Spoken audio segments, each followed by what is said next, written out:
Moi, et Merci. Bonjour à tous et à toutes. Alors, c'est un plaisir pour moi d'être ici en présentiel et en virtuel à la fois pour vous parler d'un projet de recherche auquel a collaboré aussi Léonie Perron, qui ne pouvait être présente aujourd'hui, qui est étudiante à la maîtrise en sciences politiques. Un projet de recherche qui porte sur le récit du quotidien des travailleuses de première ligne dans les services à domicile. Et d'emblée, on peut peut-être se poser, peut-être vous posez-vous la question, qu'est-ce qui fait en sorte que le regard de la science politique sur les services à domicile, les SAD, est pertinent, en fait? Puisqu'en général, les services à domicile, ce sont des infirmières, travailleuses sociales, ergothérapeutes qui y évoluent. La réponse, en fait, la science politique, elle est pertinente pour analyser les SAD sous deux points. À la fois, d'abord, parce que les SAD, c'est un enjeu très politique, mais aussi parce qu'on a des outils en sciences politiques qui nous permettent d'analyser la façon dont est mise en œuvre cette politique de maintien à domicile. Les SAD sont un sujet très politique en ce sens qu'on en entend beaucoup parler dans le discours politique. C'est-à-dire, notamment, on l'a vu dans la dernière campagne électorale aussi, les politiciens aiment beaucoup parler de cet enjeu. Et c'est un dossier aussi qui est très rassurant pour la population en général, c'est-à-dire qu'on aime bien l'idée, surtout dans le climat actuel, la façon dont sont dépeints bien souvent les CHSLD, on aime bien l'idée, on trouve que c'est rassurant en tant que citoyen, citoyenne, de se dire que le moment venu, le gouvernement sera là pour nous aider, en fait, à rester à domicile, qu'on aura le choix, qu'on ne sera pas obligé, en fait, d'aller nécessairement dans une institutionnalisation, dans une institution, pardon. Et donc, ce discours, cette popularité du maintien à domicile, elle apparaît en contradiction avec les réalités du terrain. Bien souvent, les médias, mais aussi des autorités indépendantes de contrôle, telles que la protectrice du citoyen, le vérificateur général du Québec, le Conseil de protection des malades, dépeignent une vision assez critique des services à domicile. Comme si finalement, il y avait une certaine distorsion, un décalage, un fossé entre le maintien à domicile qu'on célèbre presque dans le discours, mais des réalités de maintien à domicile qui semblent en tout cas beaucoup plus difficiles. Et donc, c'était une première piste de questionnement qui m'habitait, qui est devenue d'autant plus intriguant et énigmatique en sens où, au moment où j'ai lu le plan stratégique 2015-2020 du ministère de la Santé et des Services sociaux, qui stipulait très clairement l'objectif d'augmenter de 15% d'ici 2020 le nombre de personnes qui recevraient des services à domicile, sans toutefois injecter davantage d'argent dans les services à domicile. Or, on peut se demander, en fait, comment est-ce qu'on fait ça? Faire plus avec moins, finalement. Desservir davantage d'usagers, mais sans avoir davantage d'argent. Et donc, cette question-là, elle n'est pas propre au service à domicile. À plusieurs reprises, on a demandé, par exemple, avec le précédent gouvernement Couillard, avec la rigueur budgétaire, on disait que la réponse à ça, comment est-ce qu'on fait pour faire plus avec moins? On coupe dans le gras. Okay? Il faut couper dans le gras, mais ça veut dire quoi, ça, couper dans le gras? Et donc, nous nous sommes posé cette question et nous nous sommes dit, Léonie et moi, qu'il fallait aller à la rencontre des travailleuses de première ligne parce que justement, c'était ces travailleuses qui étaient au front line, aux premières lignes, en fait, de cette difficile équation. Comment fait-on pour faire plus avec moins? Et c'est là où la science politique apporte certains éléments, outils d'analyse pour répondre à cette question. À partir des années 80, il y a un courant de recherche qui s'est développé autour du concept de street level bureaucrats, aussi appelé frontline workers, souvent francisé sous l'expression de travailleurs de première ligne. Donc, ces travailleurs de première ligne sont très divers. Hein. Ça peut être autant des enseignants, des avocats, des juges, des travailleurs sociaux, des agents d'accueil ou de guichet. Mais malgré tout, à travers ces profils très diversifiés-là, ils ont tous en commun deux caractéristiques. La première, c'est d'être en contact direct avec les usagers, les prestataires des services publics. Donc, ils sont aux premières lignes. Et ensuite, ils disposent tous d'un pouvoir discrétionnaire dans l'exercice de leurs fonctions, c'est-à-dire le pouvoir discrétionnaire, ici, il n'y a pas un accent péjoratif, là, c'est que ces gens-là disposent en fait d'une autonomie professionnelle, d'un jugement professionnel, pour faire en sorte, en fait, que les lois, les programmes, les politiques qui ont été pensés d'un point de vue très général, ces travailleurs puissent, en fait, pouvoir les appliquer selon le contexte, les personnaliser un peu selon les cas particuliers qui se présentent à eux. Et selon Lipsky, qui est, disons, le père fondateur là, de cette théorie de ce courant de recherche autour des street level bureaucrates, ces agents ils se retrouvent souvent confrontés à une contradiction, en fait, entre les besoins qui sont exprimés par les citoyens, les usagers des services publics, et le manque de ressources disponibles pour répondre à ces besoins. Les ressources, elles peuvent être tant budgétaires, bien sûr, mais aussi des ressources humaines, des ressources informationnelles. Et Lipsky, ce qu'il a observé, et les chercheurs, chercheuses après lui, c'est que bien souvent, les travailleurs de première ligne vont donc, face à ce déficit entre les ressources disponibles et les besoins exprimés par la population, les travailleurs de première ligne vont adopter des stratégies pour que les politiques fonctionnent malgré le manque de ressources disponibles. Des exemples sur le sujet. Par exemple, un avocat de l'aide juridique qui est en situation de surcharge de travail va privilégier les dossiers qui concernent le droit familial parce qu'il est expert en droit familial. Donc, ça va lui permettre de traiter beaucoup plus de dossiers, tandis qu'un cas qui concerne le droit criminel lui prendrait, par exemple, au moins 2-3 jours à traiter. Avec du droit familial, il peut traiter 10 dossiers par jour. Hein. Donc, c'est une façon, en fait, de faire en sorte que la demande, la surcharge de travail puisse être affrontée par ce travailleur. D'autres vont plutôt adopter des stratégies, par exemple, des agents dans le bien-être social, l'aide sociale, vont plutôt adopter des stratégies. Il y aurait un programme en place, la personne devant vous pourrait y être admissible, mais ce serait long à remplir la demande. On voit que la personne, c'est pas sûr qu'elle va passer à travers tout le processus et donc on va omettre tout simplement de lui parler de l'existence de ce programme. Donc, Lipsky et les chercheurs dans ce courant insistent bien en fait que les agents ne vont pas se comporter ainsi par malveillance. Hein. C'est toujours dans un contexte de surcharge de travail qu'ils vont prendre de telles décisions. Et donc, on s'est posé la question, Léonie et moi, à savoir comment est-ce que les intervenantes responsables de l'évaluation de l'état des aînés, de la formulation de leur plan de service, c'est-à-dire qu'on réunit là, à la fois les intervenants pivots et les gestionnaires de cas, donc dans cette catégorie, comment font-ils pour faire plus avec moi? Et donc, pour répondre à cette question, j'ai élaboré un projet de recherche qui a été financé par le FQRSC sur une période de 3 ans.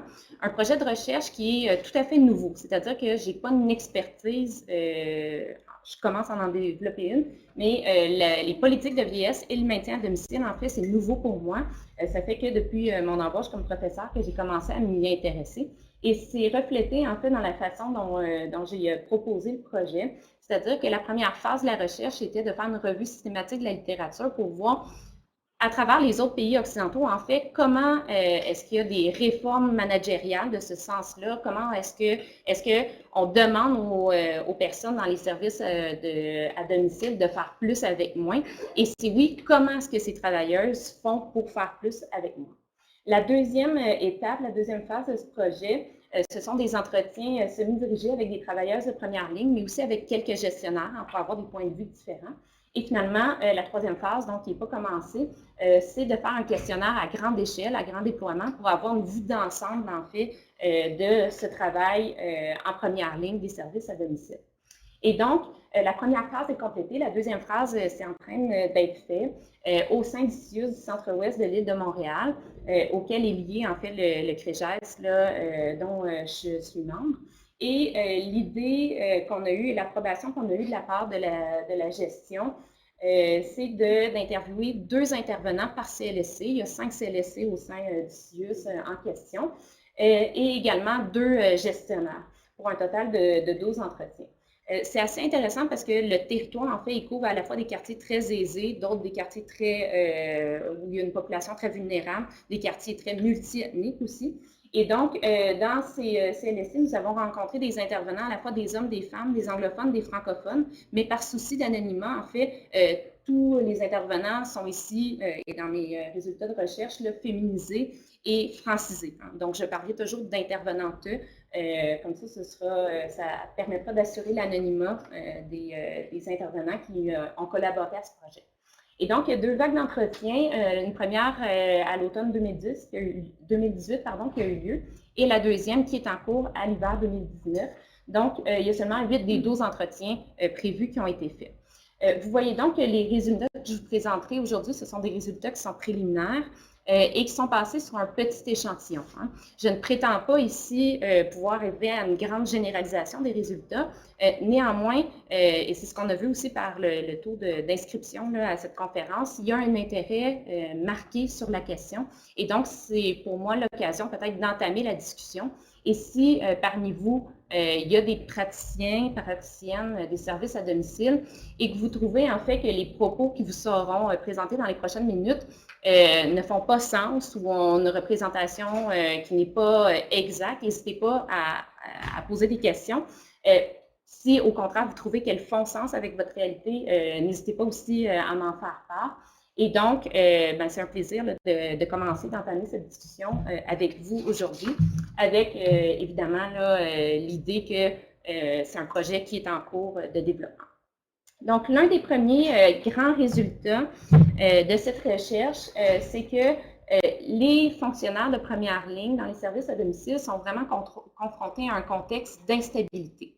Une instabilité qui est budgétaire, qui est organisationnelle et qui concerne aussi les ressources humaines.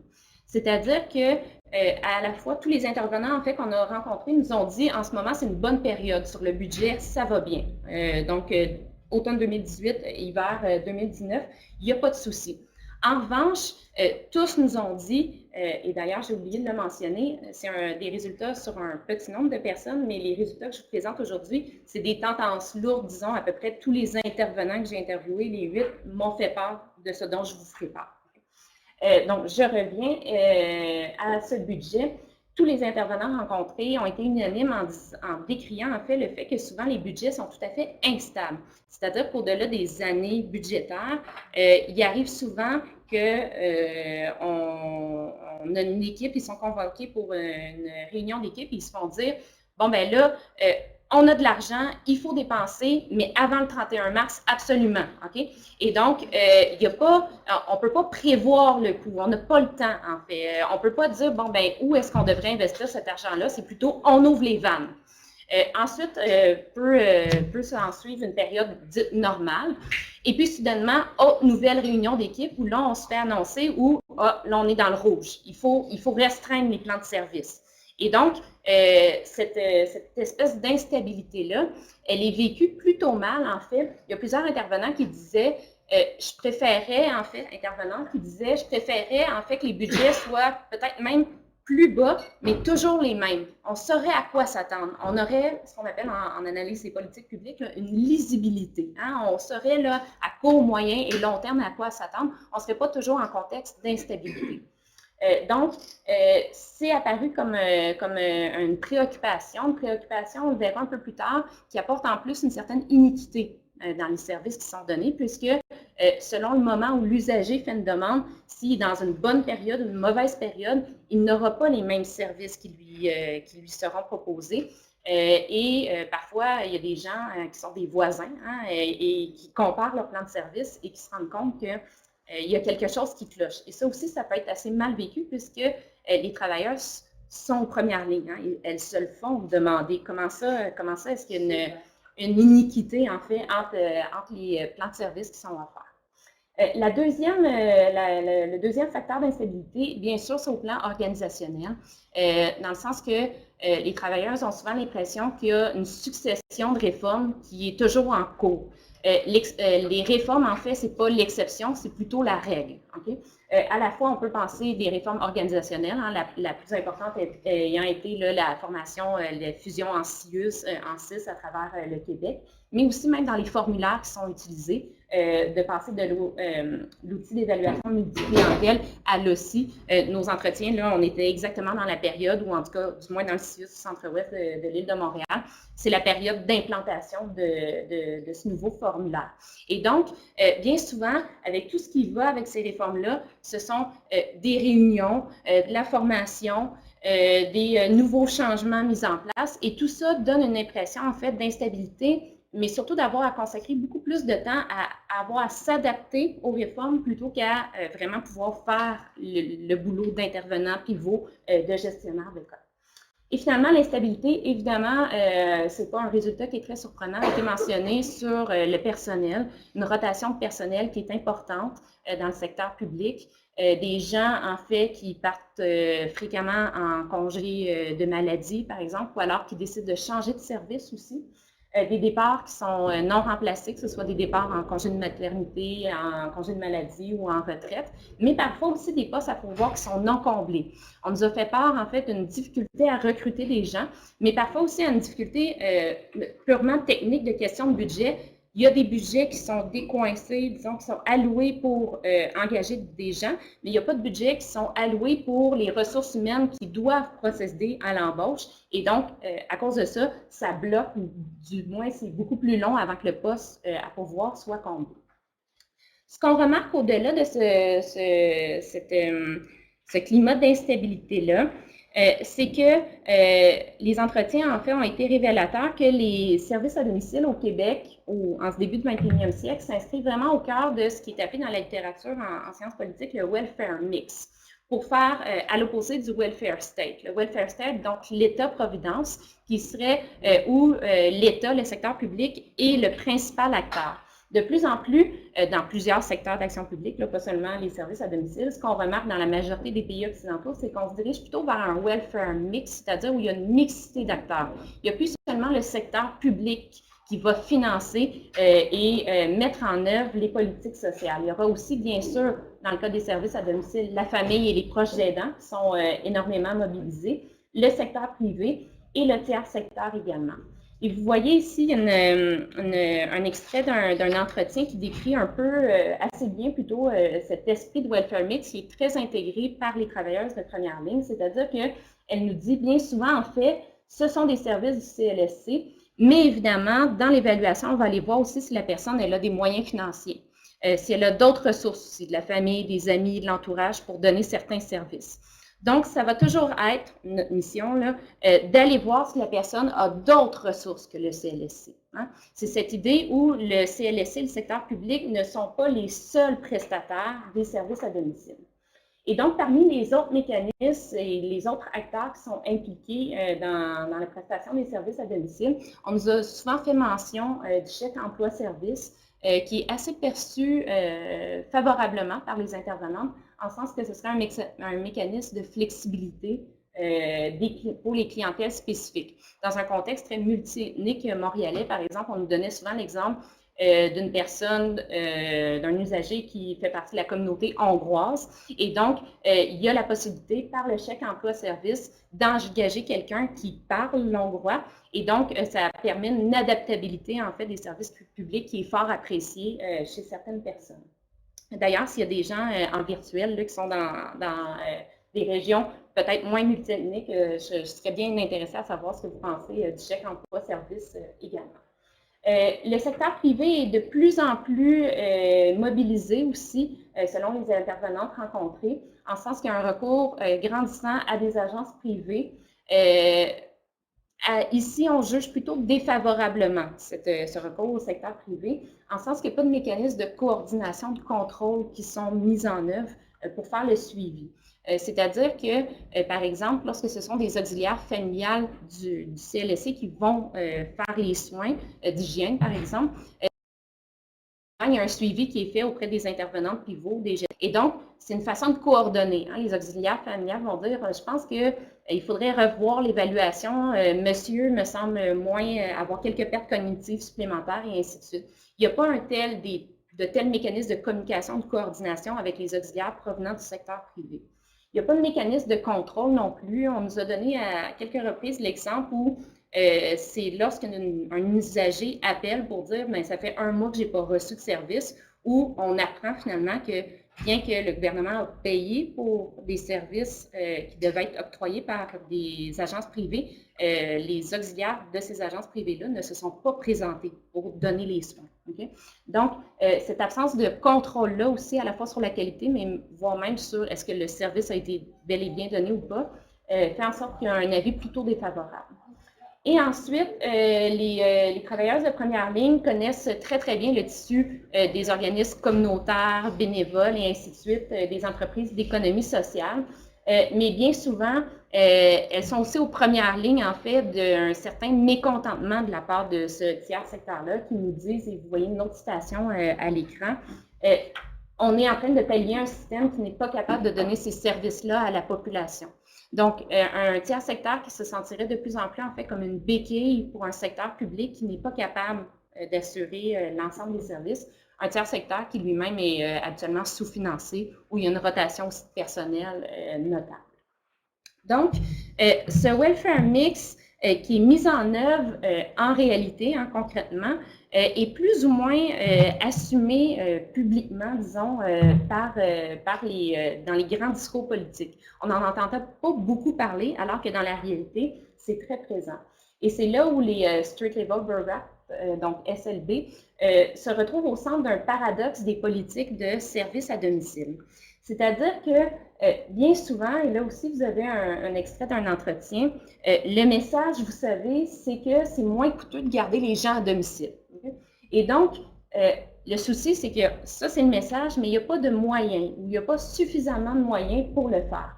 Leurs besoins excèdent ce que nous pouvons offrir et nous mettons les gens à risque. Ils finissent par se retrouver à l'hôpital où on leur dit « Retournez à la maison, le CLSC vous aidera ». Et ce n'est pas vrai. Okay?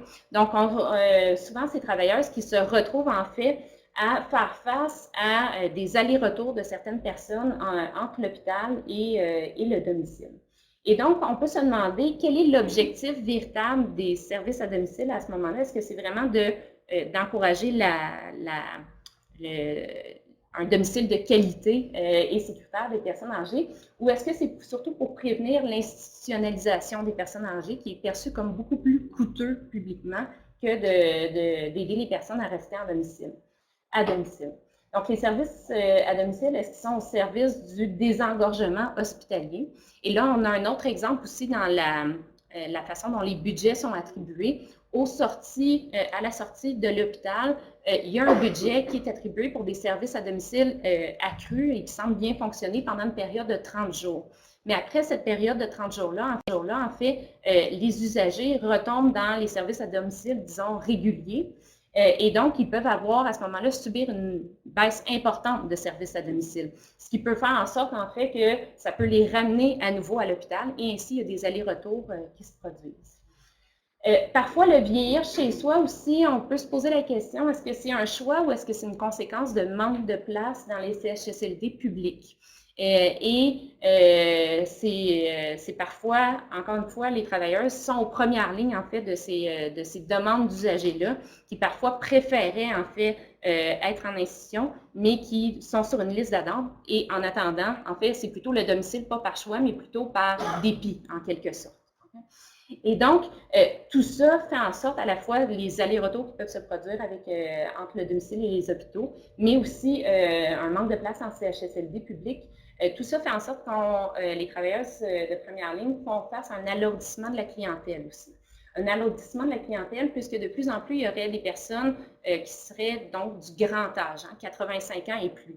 C'est de moins en moins rare, en fait, que des personnes de 85, 90, 95 ans soient toujours à domicile. Okay? Et évidemment, ça demande un peu plus de services. Ce qui est apparu aussi de façon grandissante, c'est des soins palliatifs donnés à domicile, ce qui semble, selon les intervenantes, qui était beaucoup moins fréquent par le passé. Une clientèle qui serait de plus en plus isolée socialement également, ce qui rendrait difficile, avec ce qu'on a vu avec la diapositive précédente, le welfare mix, on compte beaucoup aussi sur l'entourage, la famille pour aider le maintien à domicile. Et donc, on fait face à un isolement social qui vient compliquer, en fait, ce maintien à domicile. De plus en plus aussi, il y aurait des problèmes de santé mentale, donc des gens qui ont toujours été plutôt desservis par le programme de santé mentale des CLSC et qui, à 65 ans, basculent dans le service à domicile sans nécessairement que les intervenantes soient préparées, formées, aient davantage de ressources aussi pour faire face à ces problèmes de santé mentale-là des usagers. Donc, un alourdissement de la clientèle, en se rappelant toujours qu'il n'y a pas nécessairement plus de budget qui est donné. Donc, ça aussi, ça faire plus avec moins, c'est pas juste faire plus en quantité, mais faire plus par rapport à une clientèle qui peut être plus complexe qu'auparavant. Et finalement, ce paradoxe de la politique des services à domicile se voit bien dans une tension entre les objectifs qualitatifs d'une part et quantitatifs d'autre part. Vous le voyez ici dans la citation, hein, dans un extrait d'entretien à nouveau. Moi, je veux avoir des usagers qui sont en santé, dans un milieu agréable, avec des soins qui répondent à leurs besoins. Et mon administration me demande, fais-moi des notes, dépêche-toi, travaille vite et fais-en plus avec moi. Donc, les travailleuses de première ligne se sentent parfois écartelées, en fait, entre ces objectifs de faire un bon suivi auprès des patients, des usagers, un suivi qui peut prendre du temps aussi, beaucoup plus que ce que leur permettent, disons, certains objectifs qu'elles doivent remplir auprès de leur gestion. Et c'est d'ailleurs une tendance forte qui est observable à travers plusieurs services publics, mais aussi à travers les pays que nous avons étudiés là, dans la revue systématique de la littérature, une tendance à une managérialisation du travail. Managérialisation en sens que ça vient du courant du management public, qui brièvement dit le secteur public en général, là, il est lent, il est coûteux, il est inefficace, il est lourd et il gagnerait en fait à devenir plus performant. Comment? En s'inspirant des façons de faire du privé. Okay? Le privé est manifestement perçu comme plus performant par le courant du management public. Et donc, bien souvent, le management public va prescrire certaines réformes d'inspiration du secteur privé, telles que des cibles de performance, des budgets qui sont liés à l'atteinte de ces indicateurs de performance et une standardisation de l'évaluation. Donc, on le voit bien ici. Et là aussi, il y a continuité d'un paradoxe. Parce que comme vous le voyez dans la citation tout en haut de l'écran, certaines intervenantes ont l'impression qu'on travaille plus à rendre des comptes au gouvernement qu'aux besoins réels des personnes âgées en ce moment. C'est-à-dire que les cibles de performance ne semblent pas nécessairement être une cible de performance qualitative nécessairement, mais plutôt quantitative. Par exemple, dans les cibles de performance, et là aussi, je serais intéressée à savoir si dans d'autres CLSC, CIE 6 du Québec, c'est également la même chose. Ici, ce qu'on nous a parlé, il y a des cibles de performance dans le nombre de visites à domicile par semaine, le nombre d'appels téléphoniques qu'il faut faire par jour, le nombre de nouveaux usagers qui sont traités, qui sont évalués, et aussi l'évaluation qu'il faut refaire, un taux d'évaluation de plus de 90 ou 95% des usagers à chaque année. Donc, ça, c'est des exemples de cibles de performance. Et pour la plupart, questionnés sur le sujet, par exemple, sur 10 visites par semaine, tout le monde nous a dit que c'était impossible, ou à peu près. Il fallait vraiment que ce soit une semaine magique, là, ou des conditions très, très gagnantes pour que ça survienne. En général, c'est perçu comme irréaliste. Okay? Et donc, vous le voyez ici, là, moi, à un moment donné, je me suis dit que je ne me rendrais pas malade non plus au travail pour atteindre ces cibles-là, parce que c'est totalement irréaliste de faire ça. C'est plutôt partagé. La bonne nouvelle, c'est qu'il n'y a pas personne qui nous a dit qu'ils ont subi des sanctions quelconques pour ne pas avoir respecté les cibles de performance. En revanche, on peut se poser la question, les cibles de performance, d'un point de vue gestionnaire, elles sont faites pour, idéalement, là, dans les écoles de gestion, ce qu'on enseigne, il faut stimuler un peu la motivation des travailleurs à atteindre ces cibles. Donc, les cibles, il faut qu'elles soient un tant soit peu réalistes, parce que sinon, si on les trouve irréalistes, ben, on se démobilise et on ne tente pas de les atteindre. Donc, on peut se poser la question, est-ce que finalement, ça encourage véritablement la performance ou pas?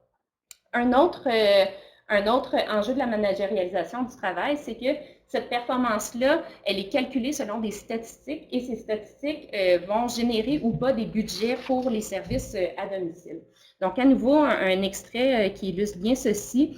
Une intervenante du CLSC 3 nous disait « Les budgets sont financés par les interventions directes.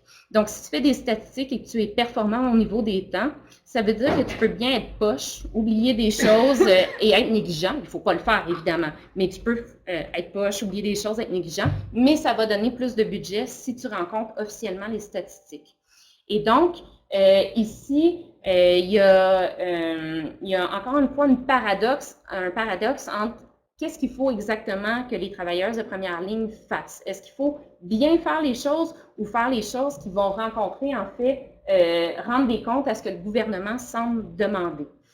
Parfois, ça peut donner lieu à des stratégies un peu factices où, lorsque c'est un même usager, mais ça fait longtemps qu'on a entendu parler de cet usager-là, on va fermer son épisode de service et puis on va le réouvrir à nouveau. Donc, ça va donner une espèce de nouveaux usagers traités, mais artificiels. Finalement, ce n'est pas un nouvel usager, mais ça va combler des chiffres en quelque sorte. Okay? Donc, c'est des tactiques comme ça qui viennent davantage répondre, donc, faire une reddition de compte au gouvernement, mais qui est factice, mais pas vraiment une reddition de compte, une meilleure performance qualitative des services aux usagers.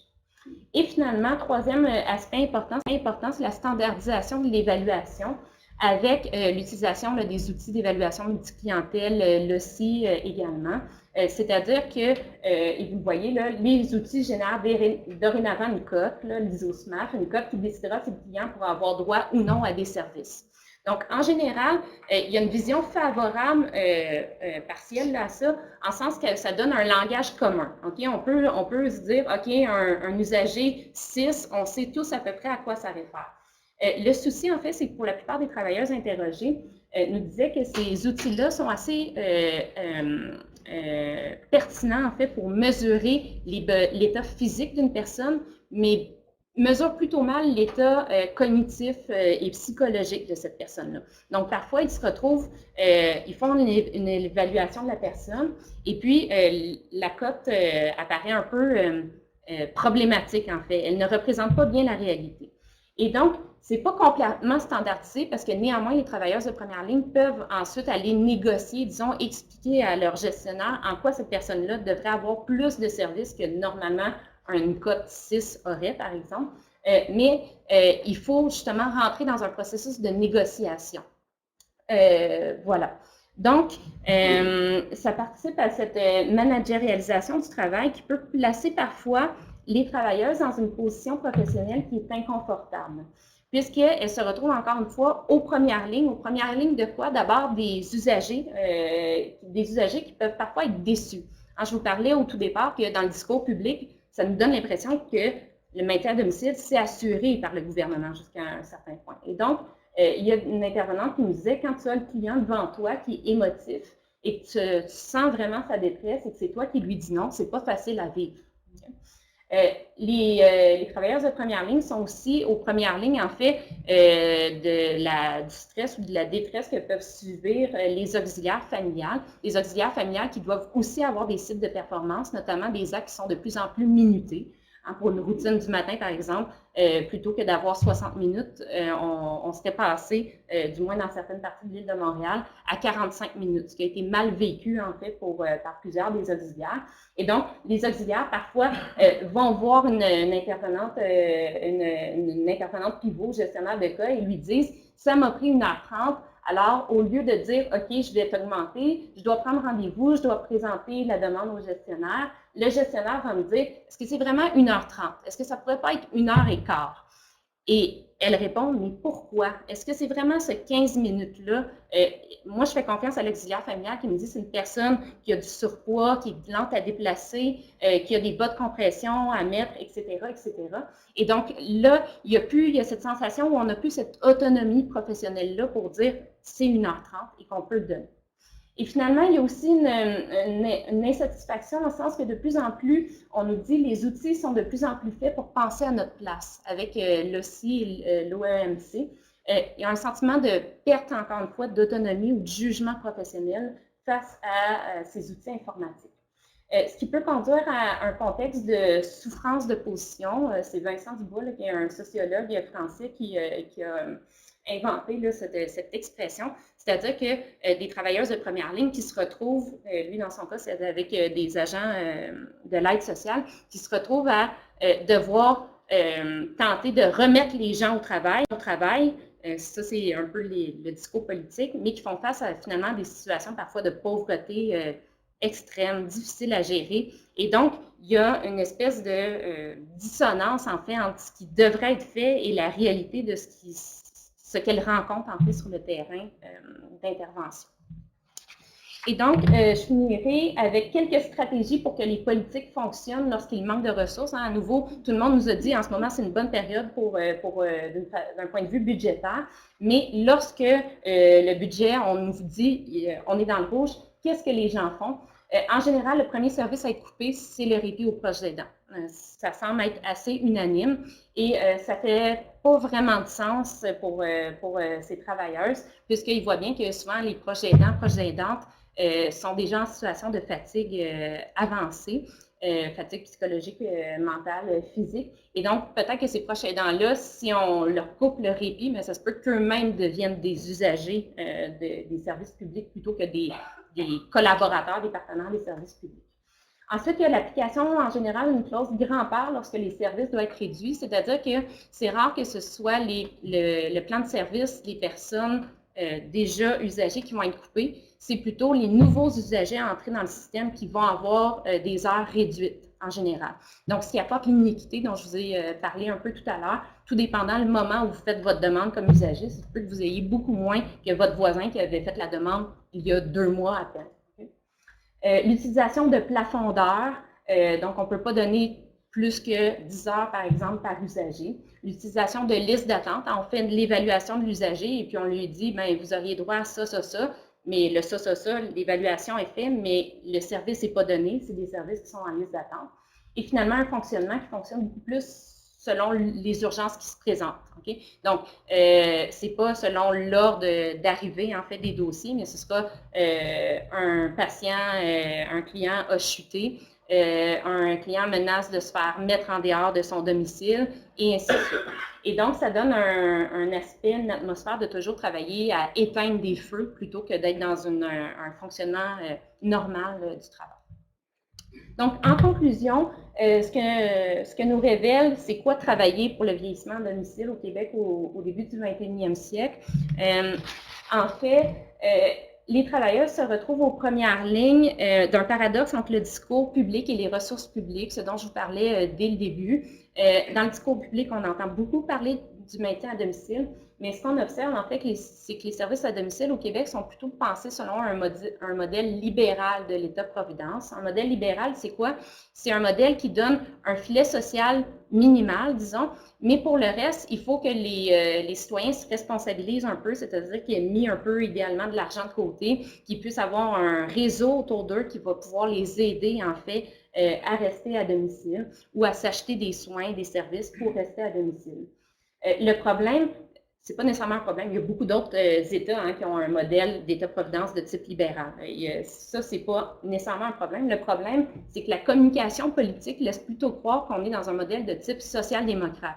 Tout comme le système de santé publique, tout le monde y a accès, c'est gratuit, ça peut être long, mais c'est gratuit et on s'attend un peu en prolongement que ça aussi, lorsque j'aurai besoin d'aide pour rester à domicile, je l'aurai, c'est pratiquement sûr, ce qui n'est pas le cas finalement. Okay? Donc, sur la communication, il y a une difficulté ici, un défi qui est rencontré. Et finalement, se retrouvent aussi aux premières lignes ces travailleuses des paradoxes des réformes managériales. Donc, il y a des mécanismes qui sont mis en place pour accroître leur performance, mais qui augmentent surtout, semble-t-il, la paperasse. Ça semble beaucoup plus lourd, en fait, à mettre en œuvre, à faire des suivis, à faire la reddition de comptes, sans nécessairement générer de motivation supplémentaire, ni d'autonomie accrue pour ces travailleuses, ni de satisfaction supplémentaire pour les usagers. Donc, au cœur de ce paradoxe également. Je vous remercie de votre attention.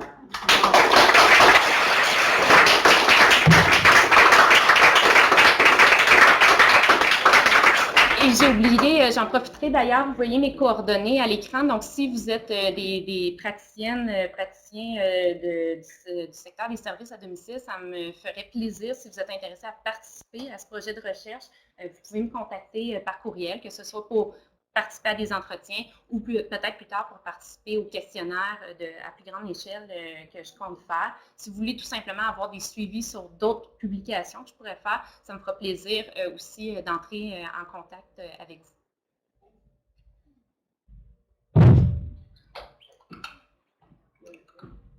Il nous reste quelques minutes pour des questions à la fois de la salle et en webinaire. Et quand on prend les questions du webinaire, on va les répéter pour la salle. Est-ce qu'il y en a? Non, pas pour l'instant. OK. Est-ce que vous prévoyez des changements avec le nouvel gouvernement? Parce que Legault a dit qu'il veut donner plus. Comment tu... Oui, parfait. Donc, première question, est-ce qu'il y aurait des changements qui pourraient être impulsés sous la gouverne du nouveau gouvernement Legault? En ce moment, dans les entretiens que je fais pendant l'hiver, il ne semble pas qu'il y ait beaucoup de changements. Le gouvernement Legault, sa ministre de la Santé, au tout début, à la fin de l'automne plutôt, avait dit donner du maintien à domicile, ce qu'il faut donner, ça coûtera ce que ça coûtera. Le dernier suivi médiatique que j'ai eu sur le sujet, c'est plutôt que là, on avait mis assez rapidement, on avait vu que la facture montait beaucoup et puis on a mis un holà aussi déjà à ça. Donc, je pense que c'est un nouveau gouvernement qui a peut-être la bonne volonté, hein, qui a mis au cœur de sa campagne électorale les politiques de la vieillesse, notamment aussi sur des résidences d'hébergement nouvelles. Donc, on verra ce qui en sera, mais pour le moment, de façon concrète, on ne voit pas de grands changements. Oui? Vous pourriez peut-être discuter un peu du crédit d'impôt pour personnes âgées à domicile, sans plus favoriser les personnes qui sont en moyen de payer des services pour avoir un crédit d'impôt. Première question. Deuxième question, le mode de financement des domiciles, il y a plusieurs modèles de financement français. Donc, la région Albert a proposé une programme de l'assurance de Donc, une question sur des instruments très précis sur le crédit d'impôt à domicile qui favoriserait surtout les personnes aisées et sur, par exemple, le projet d'assurance autonomie là, qu'avait proposé l'ex-ministre de la Santé péquiste, Régent Hébert. Sur le crédit d'impôt, ça participe tout à fait au modèle d'État libéral dont je vous ai parlé tout à l'heure. Donc, un modèle d'État libéral, en fait, comme le libéralisme en général, fonde en fait sa pensée sur les individus. Et donc, le crédit d'impôt, ça laisse aux individus la liberté hein, d'utiliser comme bon leur semble leur argent et de faire leur propre choix, de ne pas se faire imposer un choix. Par exemple, vous êtes obligé d'utiliser les secteurs publics. Donc, c'est tout à fait typique de l'État, d'un modèle libéral, l'État-providence, avec ce qui vient comme conséquence, évidemment, pour pouvoir utiliser un crédit d'impôt, il faut avoir eu de l'argent déjà, hein, il faut avancer. C'est seulement au retour à la période des impôts donc que vous pourrez ravoir cet argent. Donc déjà, il y a un premier point de veto qui est en cours. Et par la suite, un crédit d'impôt, si vous ne payez pas d'impôt, ben c'est assez peu utilisé, peu pratique. Hein? Donc, effectivement, ça favorise des personnes qui sont plus à l'aise financièrement et donc des personnes dont on peut penser qu'elles ont moins besoin d'aide que d'autres. Okay? Mais c'est tout à fait typique, c'est en œuvre dans d'autres pays aussi, mais ça participe à une vision libérale de l'État-providence. Sur l'assurance autonomie, je dirais, je ne suis pas une experte sur la question, mais le principal point positif que je voyais, c'est qu'au moins ça mettait sur la place publique le débat de il faut que vous vous prépariez à votre vieillesse. Vous ne pouvez pas compter sur seulement l'État pour vous aider à rester à domicile. Et donc, moi, c'est en général la conclusion que je fais à peu près jusqu'à présent pour mes communications ou articles d'hiver, c'est que mon plus gros reproche, en fait, c'est ça, c'est de ne pas discuter de la question. On a l'impression, comme citoyen, qu'on va avoir des services à domicile gratuits, publics, qui vont nous être assurés, ce qui n'est pas le cas. Okay? Et ça, c'est un choix de société. On peut dire que ce n'est pas une priorité, que les gens doivent mettre de côté. Mais le problème, c'est que les gens ne sont pas préparés à ça, à mettre de côté. Et donc, souvent, lorsqu'on est confronté à cette situation-là, on est à un état vulnérable de notre existence. C'est-à-dire pas un bon moment pour faire des moyens de pression, des manifestations, des pétitions et ainsi de suite. Est-ce qu'il y a d'autres questions? On a pas de questions du webinaire. Puis il y a d'autres questions ou commentaires de la salle? Allez-y. On parle de perspective féministe quand on parle de garderie enfants pour libérer les parents pour pouvoir plus travailler, on n'a pas de problème à penser au Québec pour ça, mais quand on parle pour les personnes âgées, pour pouvoir libérer les proches aidants pour plus travailler, parce que les proches aidants font plus de travail, alors on a pu discuter. Pourquoi ça?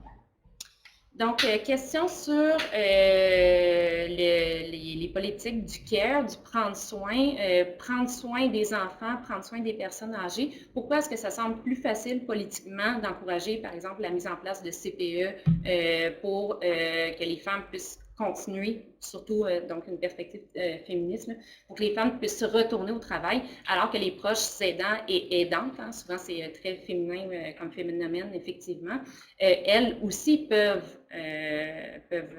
retarder, disons, leur retour en emploi, voire perdre leur emploi dans certains cas. Pourquoi c'est plus facile?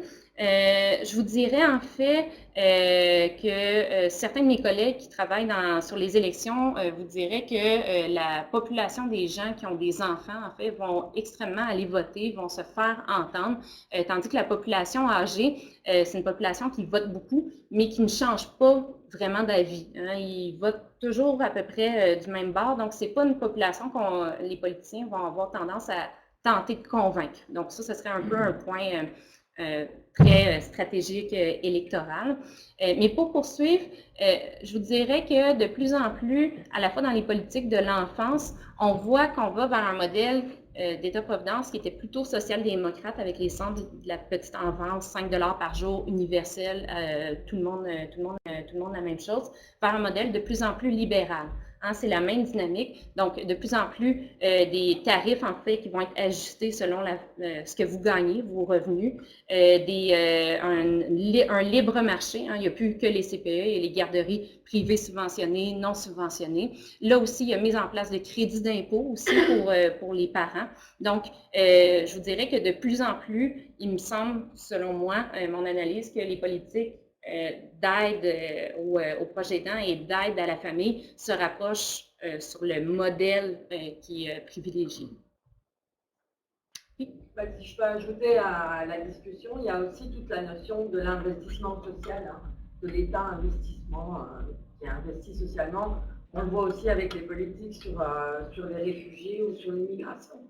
Pardon, sur l'immigration, où il faut que ça réponde à quelque chose d'économique. Donc, les enfants, c'est un investissement social. Les personnes âgées, beaucoup moins. Et donc, je pense qu'il y a cet argument-là qui peut être apporté. Tout à fait, une perspective d'investissement social où il semble que investir dans l'enfance, c'est investir dans les citoyens de l'avenir, la main-d'œuvre aussi de l'avenir, tandis que des personnes âgées apparaissent un peu plus comme, et là, pour le coup, c'est vraiment pas mes propos, là, mais un peu comme des citoyens qui sont plus en devenir, disons. Okay. Donc là, pour le coup, c'est vraiment péjoratif et c'est pas mon avis, évidemment. On a un commentaire en webinaire. Dans certaines régions, le CES doit être géré par l'aîné et sa famille car le tarif accordé n'est pas suffisant pour faire affaire avec une agence. Ainsi, les aînés se retrouvent avec un rôle d'employeur et le recrutement d'employés et ensuite la gestion sont des responsabilités beaucoup trop lourdes pour ces familles qui sont déjà débordées. Tout à fait, tout à fait. Donc, ça a été souvent relevé, la difficulté du chèque emploi-service. Ça aussi, ça participe donc à une vision libérale. Hein. Non seulement l'État, en fait, n'a plus à devenir l'employeur. Hein. C'est la personne âgée et ses proches qui devient l'employeur d'une personne. Avec ce que ça peut amener, on nous a dit d'exploitation, de risque d'exploitation des deux côtés. Par exemple, ça peut être des personnes âgées qui sont très isolées socialement, mais parfois les travailleurs qu'ils embauchent, c'est aussi des personnes isolées socialement. Par exemple, dans des contextes multiethniques où les gens sont allophones, hein, ils parlent qu'une seule langue, et donc ils peuvent se retrouver dans des dynamiques un peu de rapport de force où là aussi, il n'y a pas vraiment de contrôle sur la qualité qui est effectuée.